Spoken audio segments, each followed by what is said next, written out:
आप में से काफ़ी स्टूडेंट्स ने पूरे साल सही से पढ़ाई नहीं की होगी, जिसकी वजह से आज आपको ये सोचकर टेंशन हो रही होगी कि अब तो एग्ज़ाम के बहुत कम दिन बचे हैं। अब हम इन कम दिनों में कैसे पढ़ाई करें जिससे हम एग्ज़ाम में अच्छे नंबर ला सकें। देखो, मैटर ये नहीं करता है कि आपने पूरे साल क्या किया, मैटर यह करता है कि आपने एग्जाम के टाइम पर ऐसा क्या किया जो आपको लाखों स्टूडेंट्स की भीड़ से अलग बनाता है। क्योंकि मेरे दोस्त, ये दुनिया आपकी मेहनत नहीं देखती है, ये केवल आपका रिजल्ट देखती है, जो कि आपको इन कुछ लास्ट दिनों में बेहतर बनाना है। अब आप सोच रहे होंगे, रिजल्ट बेहतर बनाएं कैसे, किस तरह से पढ़ाई करें जिससे रिजल्ट बेहतर बने। चलो आप टेंशन मत करो, इसके लिए मैं आपको ऐसे 3 रूल बताऊंगा जिसे हर टॉपर फॉलो करता है और आप भी इन्हें फॉलो करके अपना रिजल्ट अच्छा बनाओगे। चलो शुरू करते हैं। Rule number 1, high focus of 30 minutes. University of Michigan में एक स्टडी हुई जिसमें प्रोफेसर ने एक स्टूडेंट को एक घड़ी दी और उससे कहा कि तुम जितने टाइम तक पूरी एकाग्रता के साथ पढ़ाई करो,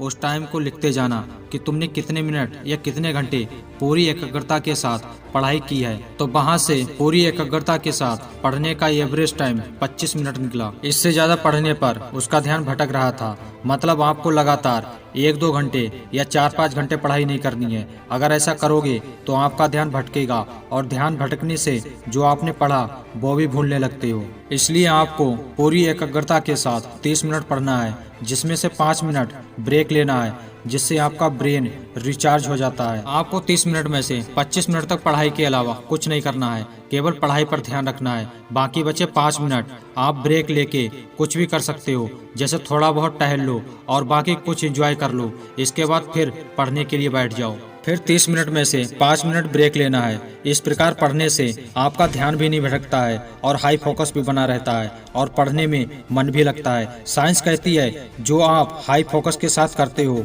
वो आपकी लॉन्ग टर्म मेमोरी में सेव हो जाता है। मतलब आपने जो भी पढ़ा वो जल्दी नहीं भूलते हो। Rule number 2, deep and shallow reading. Deep reading का मतलब आप जो भी पढ़ते हो उसे गहराई से समझना, और शैलो रीडिंग का मतलब केवल ऊपर ऊपर से पढ़ना, ज्यादा गहराई से नहीं समझना। आपने पैरेटो प्रिंसिपल रूल के बारे में सुना होगा, जो कहता है आपका 20% इनपुट ही आपको 80% रिजल्ट दिलाता है। मतलब आपका 20% मोस्ट इम्पोर्टेंट सिलेबस आपको 80% रिजल्ट दिलाता है और बाकी बचा 80% सिलेबस केवल 20% रिजल्ट देता है, जो एग्जाम के हिसाब से इतना इम्पोर्टेंट नहीं होता है। इसलिए आपको सिलेबस को 2 पार्ट में बांटना है। पहला 20% इम्पोर्टेंट सिलेबस जो आपको 80% रिजल्ट देता है और इसी भाग पर आपको डीप रीडिंग करनी है, और दूसरे पार्ट में आपको 80% वो सिलेबस रखना है जो 20% रिजल्ट देता है। इस पर आपको शैलो रीडिंग करनी है। इस तरह से पढ़ने से आपके ब्रेन में ज़्यादा खिचड़ी भी नहीं पकेगी और आपको वो सब जल्दी भी याद हो जाएगा जो एग्जाम के हिसाब से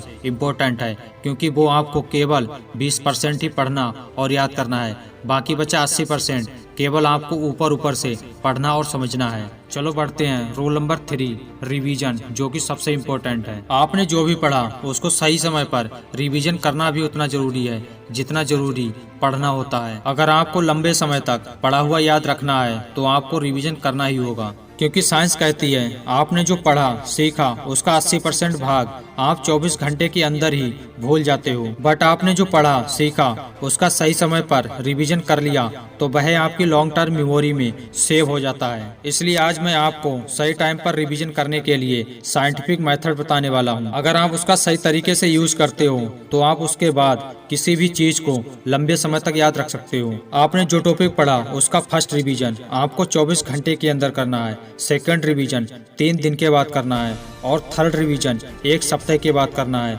और लास्ट चौथा रिवीजन 21 दिन बाद करना है। अगर आप इन चारों स्टेप्स को अच्छे तरह से फॉलो करते हो तो वह चीज आपकी लॉन्ग टर्म मेमोरी में सेव हो जाती है। अब आप सोच रहे होंगे इतने कम टाइम में ये कैसे कर पाएंगे। देखो, आपको फर्स्ट रिवीजन थोड़ा कठिन लग सकता है, बाकी रिवीजन आप चलते फिरते कर सकते हो। अगर आपने इस तरीके से पढ़ाई की तब आप इन कम दिनों में अच्छा रिजल्ट ला सकते हो। आज के लिए बस इतना ही। अगर यह वीडियो आपको अच्छा लगा हो तो शेयर जरूर करें। जय हिंद, वंदे मातरम।